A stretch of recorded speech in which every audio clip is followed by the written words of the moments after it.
Hey, hey, it's lockdown time, so I'm wearing a mask and I haven't been doing much in the workshop, but today I found an excuse to spend some time here.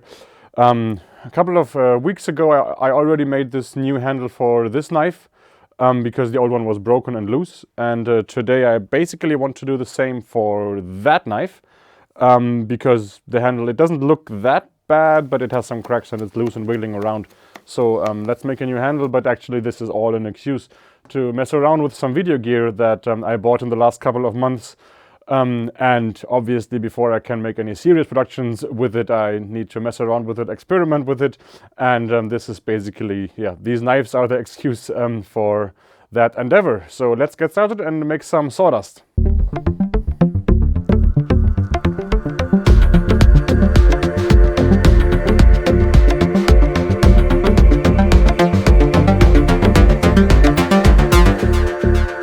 Let's set the fence to 8mm, no 9. I set it to 9 because I expect an 8.5 thick piece in the end.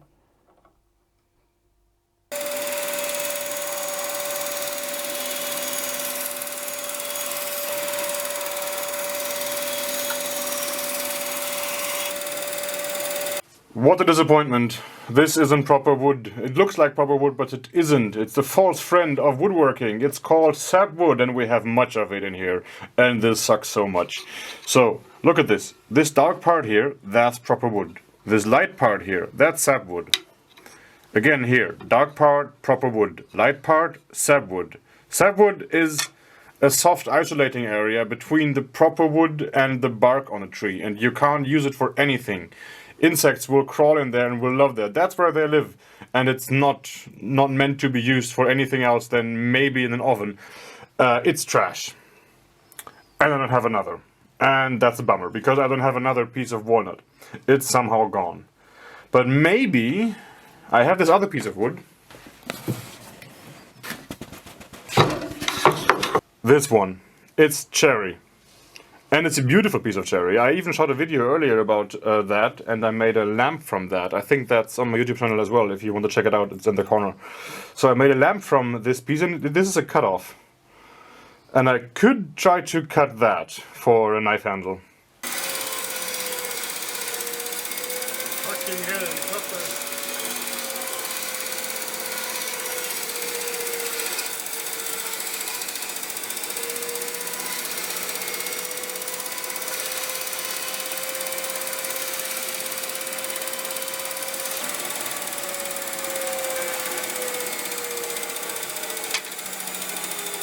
So this cut of the cherry went horribly wrong.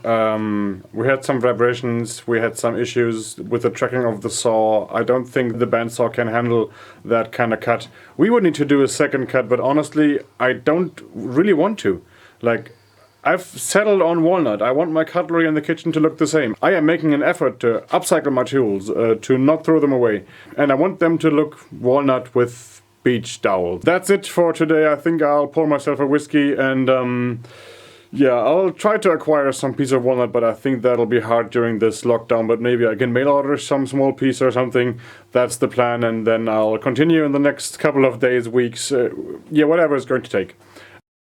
I know, that was a depressing end for a workshop evening. I felt the same way. So it's a new week, and actually I had a haircut. The hairdressers reopened this week, which is pretty good. And I also bought a piece of wood, this thing. And with this thing, I hope to make the knife handle now. And also, as this is a video mainly about experimenting with video, I have some new light. Maybe some light will end up in some shots, or I'll talk a little bit about it, but I want to mess around with it and see how I can improve my video with this knife handle project.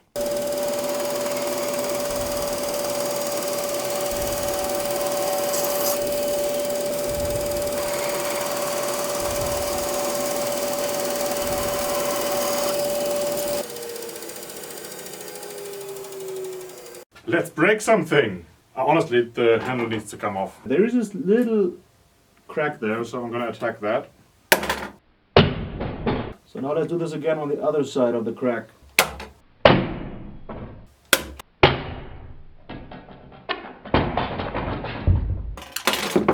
Good that I'm wearing goggles. That thing hit me right there, and something hit the goggle. Always wear goggles.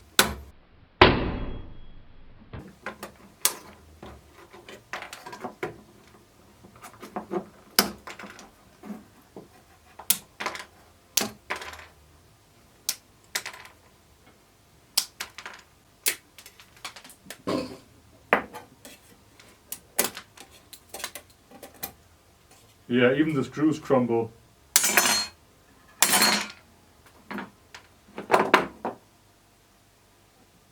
Disgusting. Now I need to mark the walnut pieces so I can cut out the shape of the knife handle. And this piece is just barely big enough. But in fact, this edge I will probably have to cut off because the wood isn't wide enough. And I didn't want to slice the wood the other way because then I wouldn't have had a second chance at making this by having enough wood left over.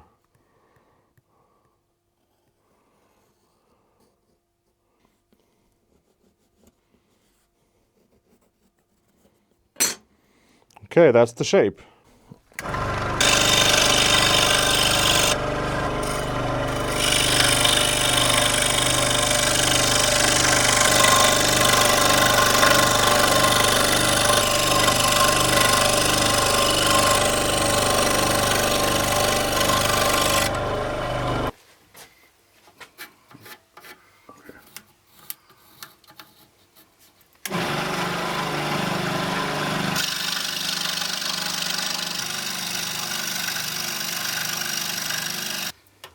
I need to drill open these holes so they can accept dowels of the appropriate size, because that's kind of a design choice I made there. So let's try to drill this open.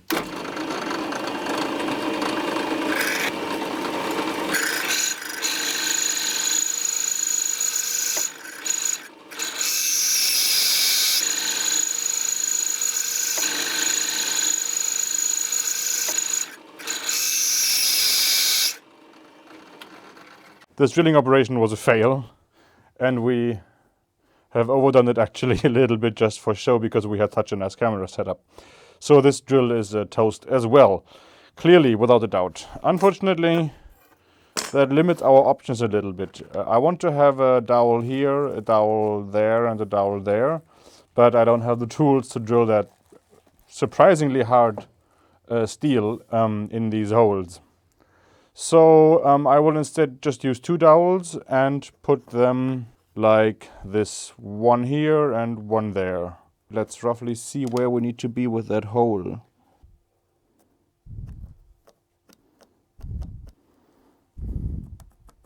Okay, and now I'll move the drilling holes for safety a little bit, so I have a little bit more wiggling room for error. Let's center punch this to be absolutely sure that the holes go where we want them to be. I added another millimeter of safety here.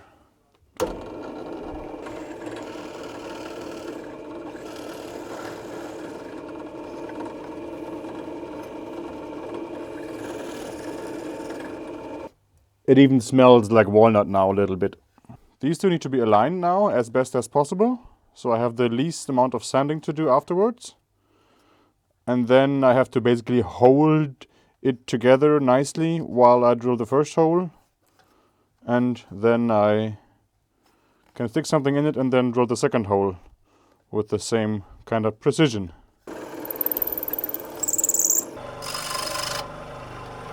Okay. It's very nice. And now I can drill the other hole.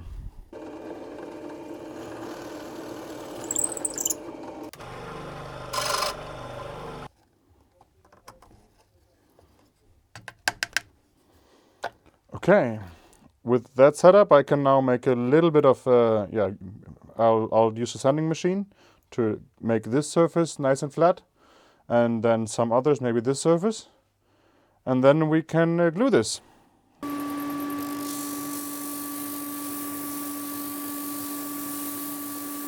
I don't yet know if this actually fits together, whether the metal sits at the right position. And it's dramatic if the metal sticks over the wood, and if it stays behind the wood, we're all good. So let's see where we're at. I haven't tried this yet.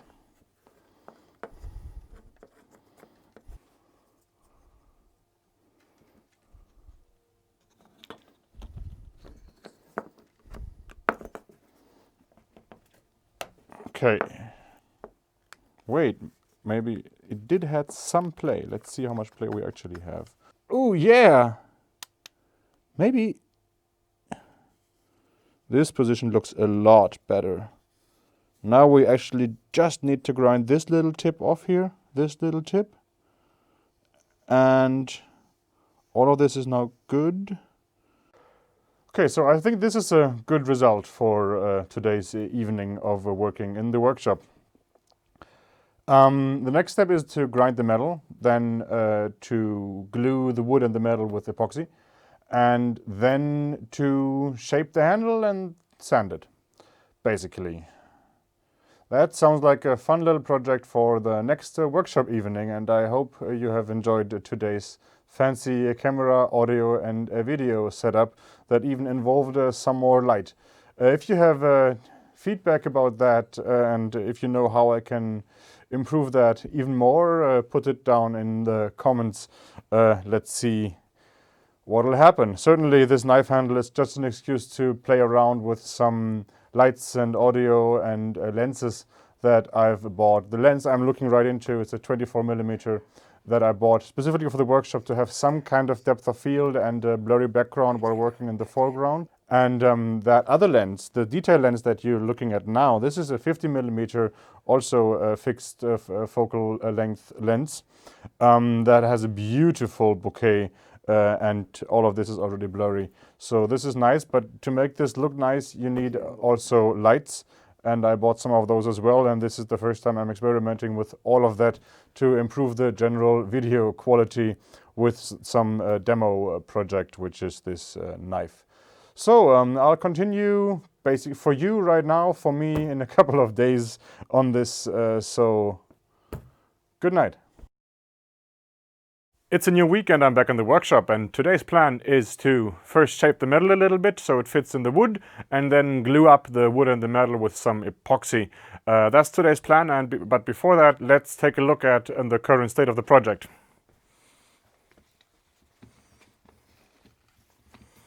So we have the metal and we have the wood loosely on there, and if I clamp this together, then we can see a point here that's sticking out of the wood.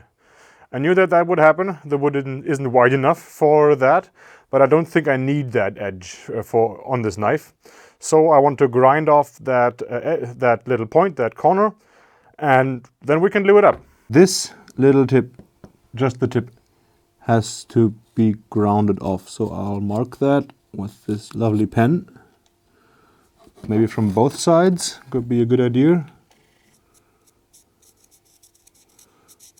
First, let's take this apart.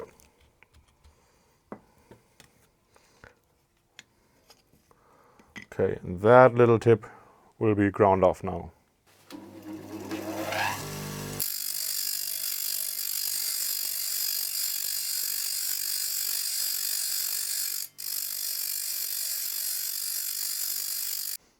Okay, I put on a lab coat. And I have gloves on because you really don't want to get epoxy on your hands. And that means it's time to glue this up. So let's mix up some epoxy. A rather generous amount. The smaller knife I already did earlier this month, last month. I had a little bit too little of the epoxy. So I'll make a little bit more because the knife is also bigger. Okay, I need a timer to even. I'll start mixing. I have about 5 minutes of time, so I should be done with the whole glue up in 4 minutes.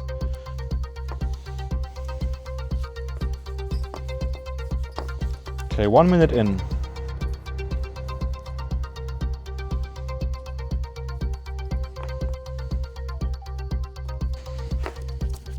It could be enough. Let's see. So time-wise, okay. And now I want to mush a little bit in the holes and on the pins. Okay. That's the moment. It goes together. There's no going back now.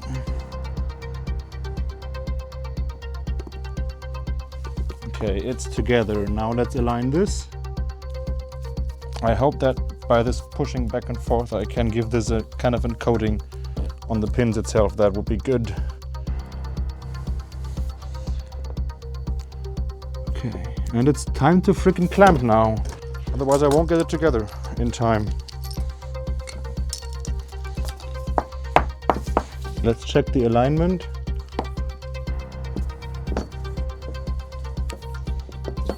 Fuck. Okay, this isn't good. I destroyed my early alignment. Now it's worse than before. It's a lot worse than before. Okay, but I have to put these clamps on. I have a 5-minute timer and I'm 4:45 now in. But then I did start the timer on the conservative side before I started mixing. So the reaction had probably started 10-15 seconds later. And that's what I hope to exploit now. But I need to apply this pressure while it still hasn't completely set.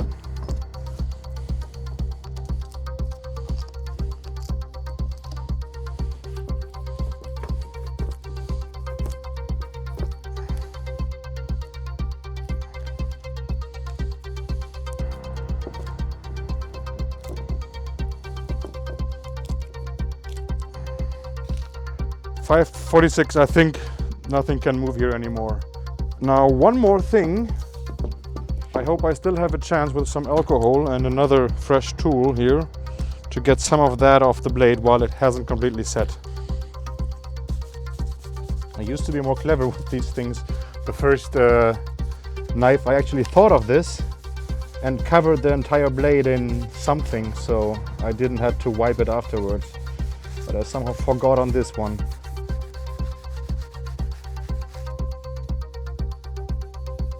It'll be fine. Nobody will notice. I can use some sandpaper later. Okay, let's look at the other side while I'm messing around with this one. And I can't even see shit here.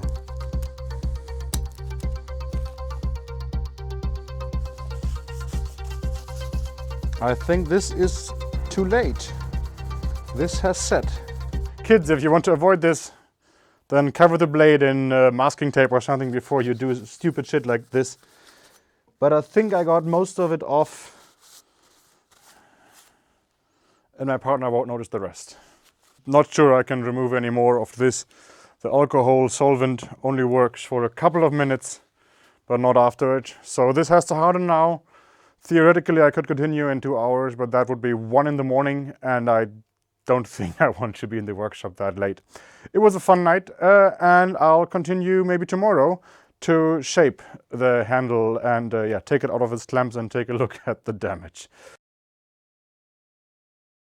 It's a new day. The glue, the epoxy has cured and I can now take off the clamps and take a look at the results.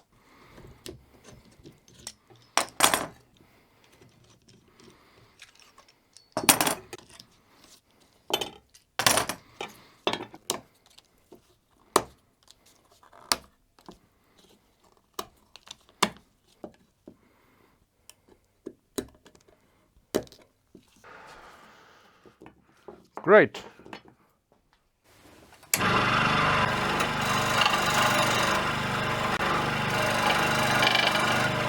Okay, this is now glued up and ready to be shaped. So let's grab a file and let's get cracking and start to shape the wood a little bit. Oh, here the metal sticks over. I guess I'll have to work that a little bit.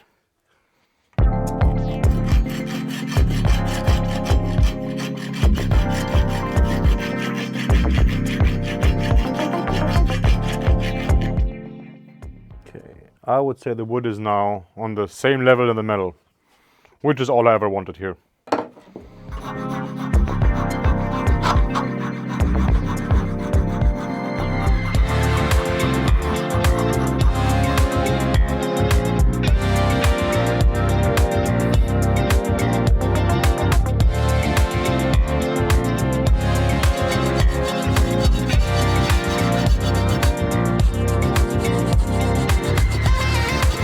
think I can turn this now.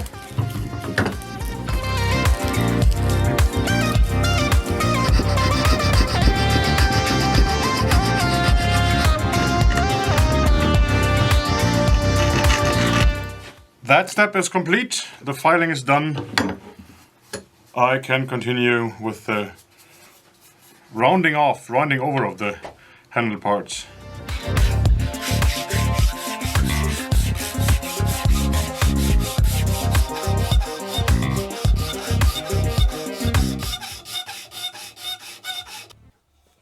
I like the shape now.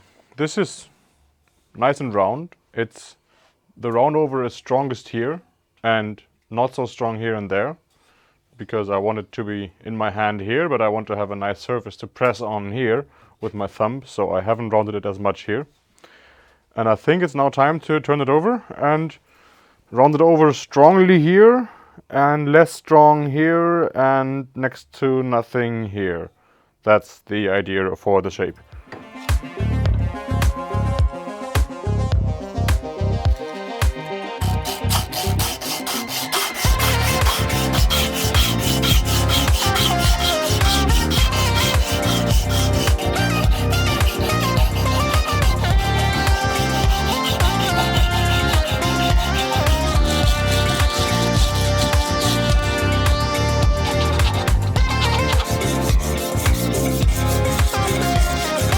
So far I haven't sanded the sides here, they are still rough and raw, so let's do that.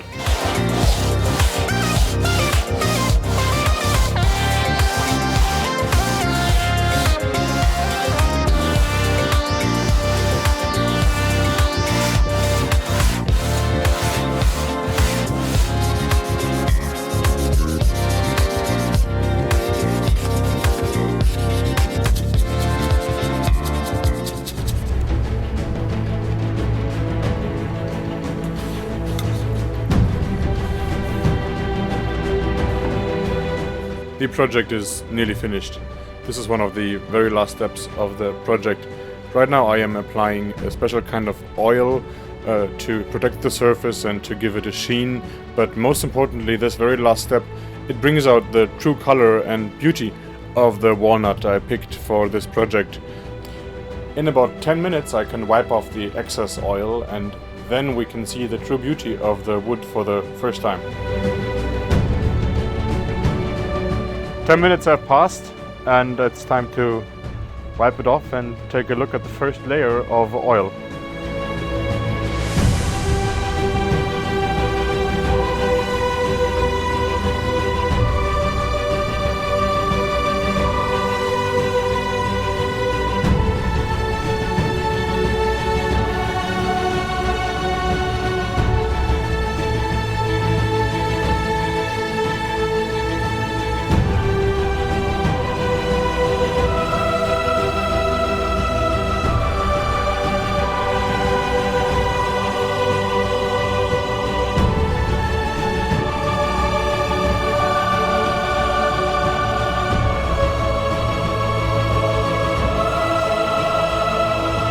I mean, now that the oil is applied, also all the rough spots and scratches show up. I'm not sure if you can see that, but there is a rough spot here, a rough spot there, and you definitely can't see that.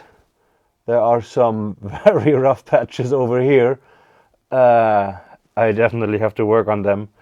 And then I'll apply the finish again, and hopefully it looks better.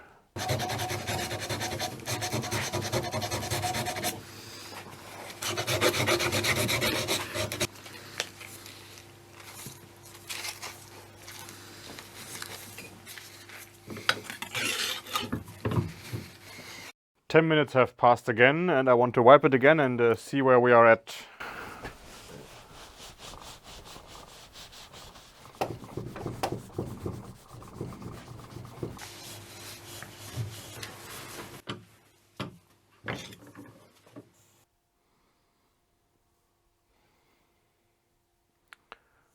I think this is done. This is a nice knife handle. I'm happy with it. And I think my partner will be as well. The true test obviously will be the first run through the dishwasher when all the little fibers will pop up and it'll develop rough spots again. And then she'll tell me where she wants some more sanding, and then I'll sand some more and oil some more, and we'll go back and forth, and at some point she'll be happy with it and it'll stay permanently in our household. But this video wasn't at all about this knife handle. This knife handle was just an excuse to play around with video and with light. I've bought some light, and I also bought a new camera body. I've bought a Canon 70D, and a friend of mine, Steven, he bought a 90D also last year. And because of the situation in the world right now, we weren't able to play with them enough. Also, we bought new lenses. I bought a 24mm and a 50mm lens, and he bought some other lenses as well. And these, before you can really get going with the production, with a proper production, you need to know your tools. You need to have worked with them. You need to, at least do a mock production. And this is basically just that for us. This video is this episode, this knife handle it's just we're doing something to get to know our gear, to be comfortable working with it in a production environment. Because if you're shooting the big moment of another project, then you absolutely don't want it to fail because you weren't in control of your equipment. And this is just that opportunity. So I hope you enjoyed the improved video quality. I've also changed my process around. I am now using the cutting software DaVinci Resolve. And up to now I've been cutting everything with Kari and Live. So DaVinci is certainly a steep learning curve, but also a very cool software. Also, it's free, like Kari and Live, which is even open source. So I hope you enjoyed this video, and I know some of you subscribed to my channel because of the project LibreFlip, the open source page turning bush scanner that I have been building in the last weeks and months and years. And this project hasn't stopped. It is not forgotten. But right now, due to the Corona situation and due to general time constraints of volunteers, there is not much that's happening, because the volunteers who are writing software currently are not writing software because all of them are out of time for very understandable personal reasons. So right now there is just no progress to be shown. As you might have seen on the GitHub repository as well, there wasn't much happening in the last couple of weeks and months as well. But that's it. But that's how it is with volunteers. I'm not able to program, I'm not able to develop software, and I hope that they'll find some more time in the near future to develop some more software on the LibreFlip project. So I really want to produce an update on the LibreFlip project, and I really want to use my new video and camera skills for that, and I hope that happens soon. Thanks for watching.